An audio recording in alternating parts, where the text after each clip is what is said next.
Seasons bleatings. Hi everyone! I'm reviewing a couple of novellas again today. I really enjoyed talking about those little novellas that were on the shorter side last time, and I thought I'd give you a couple of beautiful glossy recommendations, both from PS Publishing today. Well, PS Publishing and then Absinthe Books, which is an imprint of PS Publishing. Which to talk about first? Okay, so both of these have got the most beautiful covers, which is so typical of PS Publishing. In fact, let's take a little look-see, see if we can find the cover art. Oh my gosh, there's cover art by Greg Chapman for All the Devils Are Here by Paul Finch. So I mentioned this briefly when I was talking about a short story of Paul's that I recently read, in Elemental Forces. And I said I hoped that it was a universe tie-in to this. So I bought this from Paul at FantasyCon during the official book launch. I did already have an ebook copy very kindly from PS Publishing, but I'm basically just guaranteed to always buy their books anyway. Like, no matter how many free ebook review copies I get from them, I cannot resist a PS Publishing book launch. And I always want to support the authors with my wallet if I'm able to. And I did set aside some budget for FantasyCon, and PS Publishing took most of it. So, All the Devils Are Here is a really interesting novella. So, for a little bit of background about Paul Finch, his background is in police work. I think he used to be a police officer, and he's written for things like The Bill, and he's very, very familiar with crime procedural thrillers, crime thriller kind of genre, but obviously he has horror leanings as well. So he talked about this book at the launch, but the second I heard the word devils in the title, I was sold anyway. It was just so unnecessary. Like, I never really need to be pitched if it's a PS Publishing book. They have a ridiculously strong track record with me of just making me really happy with their books. I think their books are really great quality. In fact, it's a kind of a little mini goal of mine to actually have something published by them one day. Hopefully in the next 5 years. That's kind of what my goal is. Anyway, we're not here to talk about me. So this book is about two cops, partners, this man and woman whose names I don't remember. Sorry, I'm so bad with names. And they're investigating something really weird. So they had a mole that was part of a crime network who gets very brutally murdered, and we're with this guy when it happens, and it's really odd and unsettling and disturbing, like what happens to him.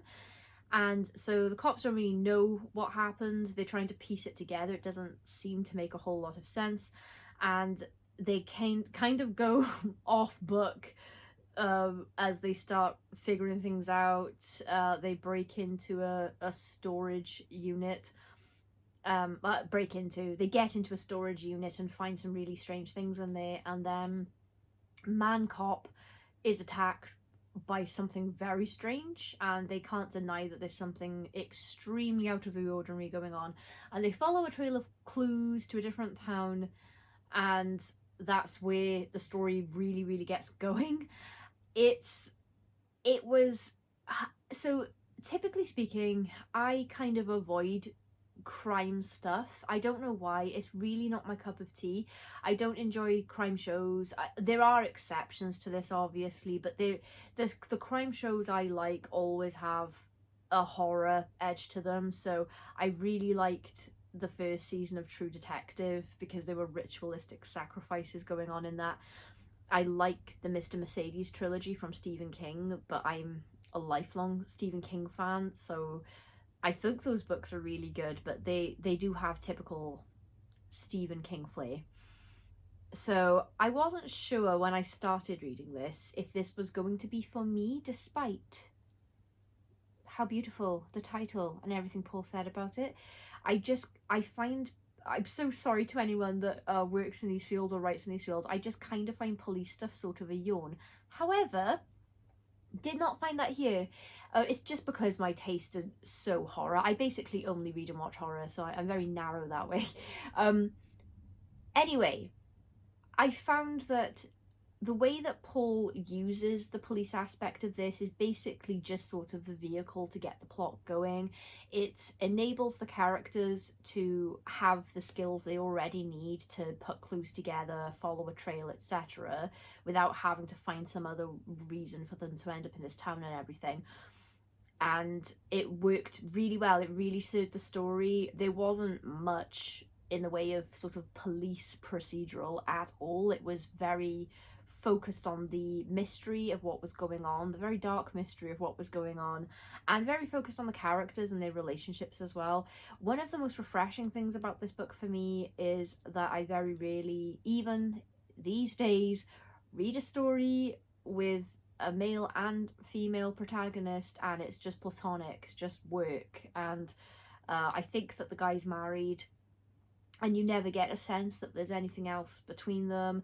I think one of my favourite examples of that kind of relationship is in Blade. That's gotta be one of the only films I have ever seen where they introduce a female character and there's no romantic spark at all. It's just, I love to see it. I love to see just male-female friendships like this one.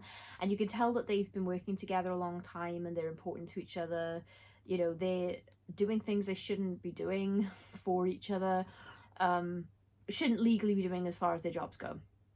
So that the characters were so easy to root for and get behind and care about. And then the story was just so mysterious and weird, and I kept thinking the devil's going to appear because devil's in the title and I'm very basic that way, and also because generally speaking I always hope that it's Satan. In every book I read, if there's a mystery, if it's a horror mystery, I really hope it's the devil behind all of it. And there is, I don't want to spoil anything about the plot, but when they get to this town is weird. The people in it are weird. There's something odd. There are some people in the know about certain things. There's a weird church. There's a weird guy in the church. There's an old lady that lives in a hut. There's a whole bunch of stuff. And I gotta say, as far as horror elements go, there isn't a lot in the way of horror until we get to the third act. And then there's this scene or part of the book that takes place with Our Lady sort of running through a tunnel, and she's pursued, and it was so scary. I was so pleasantly surprised because there's unsettling eeriness all the way through this book, but I wasn't, you know, on the edge of my seat scared for most of it. And then I got to that bit, and then it keeps escalating from there into what's a really great finale. I love, there's a sort of culty aspect to this. There's definitely some supernatural stuff going on here. It's kind of devilish. I will tell you up front, Satan does not make an appearance, just in case you're like me and you're always hoping for that. But it didn't ruin my enjoyment of the book that my ridiculously unfair expectations weren't met, because Paul never said there was Satan in this book. To be fair, he was very transparent when he was pitching about what it was about. It was exactly what he said it was, the kind of book he said it was. I was just hoping.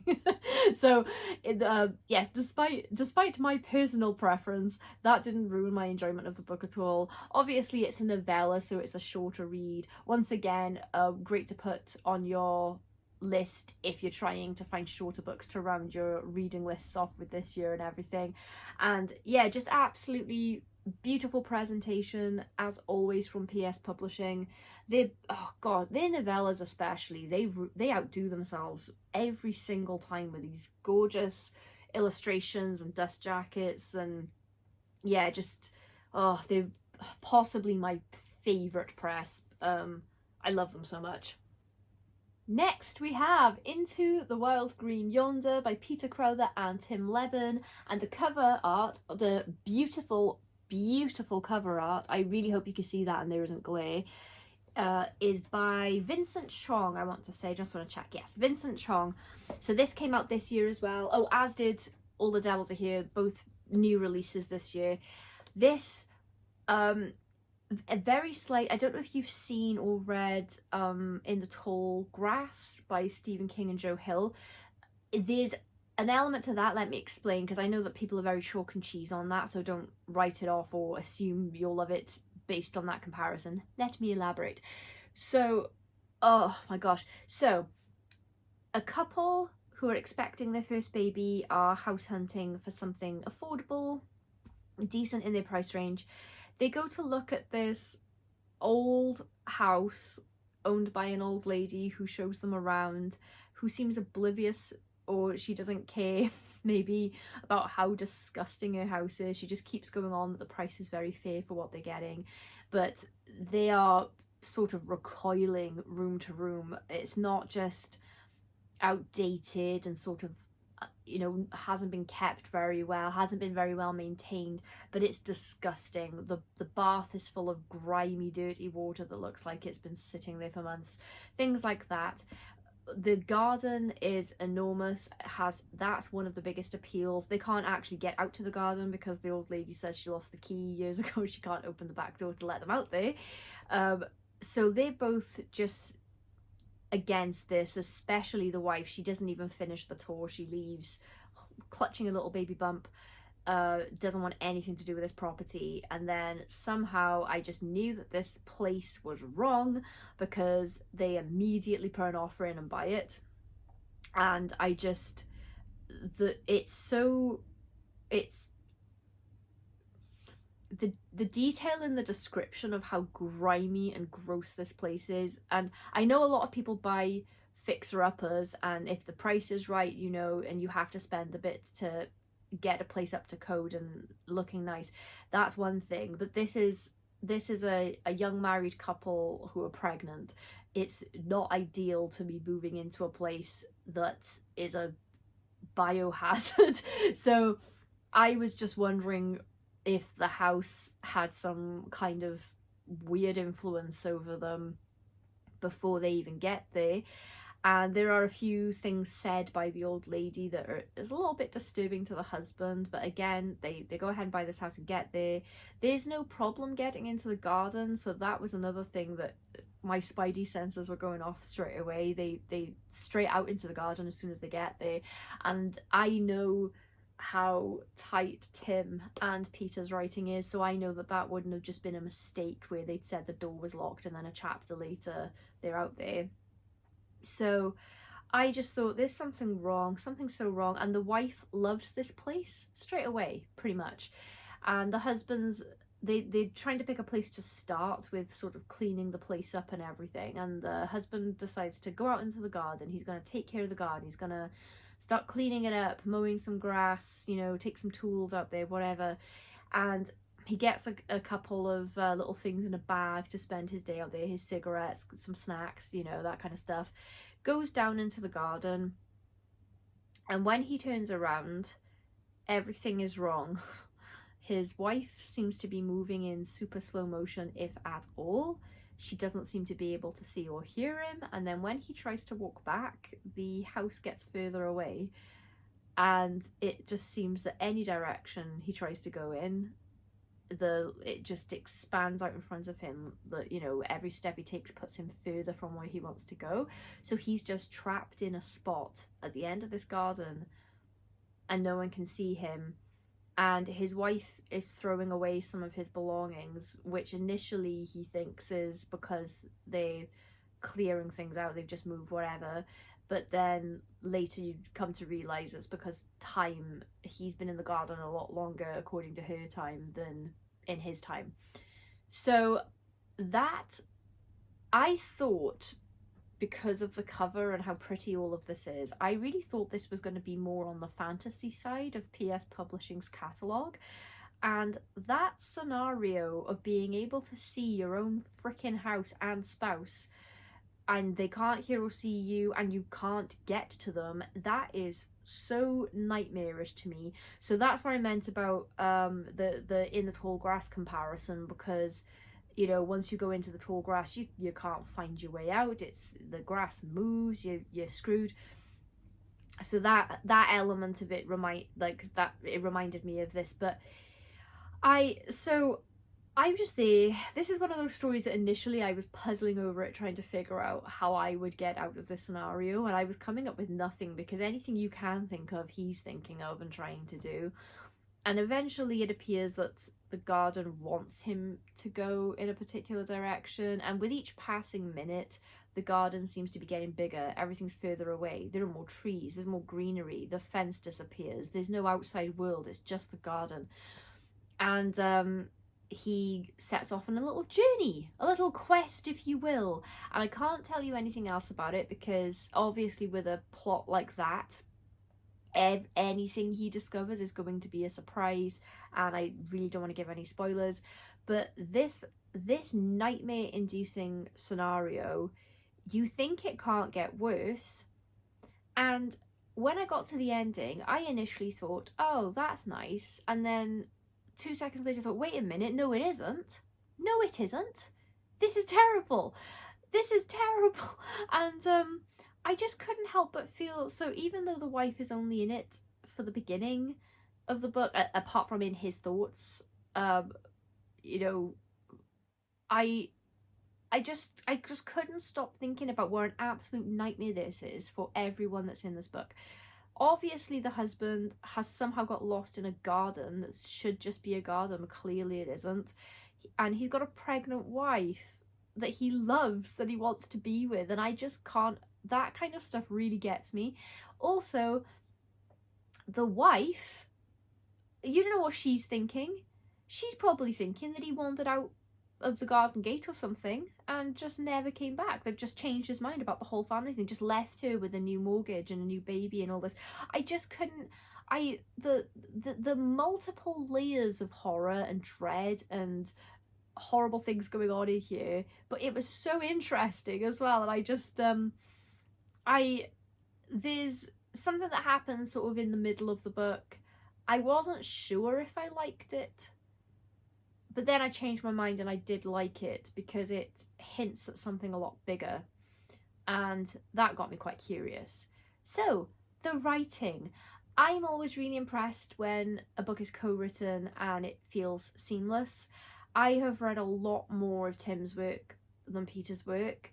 There was only one bit that I was reading. I don't know if they alternated chapters or if they rewrote each other's parts to like emulate each other's voices or whatever. I don't know how they co-wrote this, but it felt very much like one author all the way through. There was only one part where some of the scenery was being described and the way the character was responding to it, and I thought, oh, I bet that was Tim that did this. But that's because my favorite thing about Tim's writing is how he uses environment in relation to his characters and the plot. So I feel like I'm well attuned to some Tim Lebbon isms. Sounded odd, but I think to someone that isn't a complete Tim Lebbon book freak like me, I don't know if that kind of thing would be noticeable, but it didn't detract from the book at all. I had a little smile to myself thinking, oh, I bet that was Tim.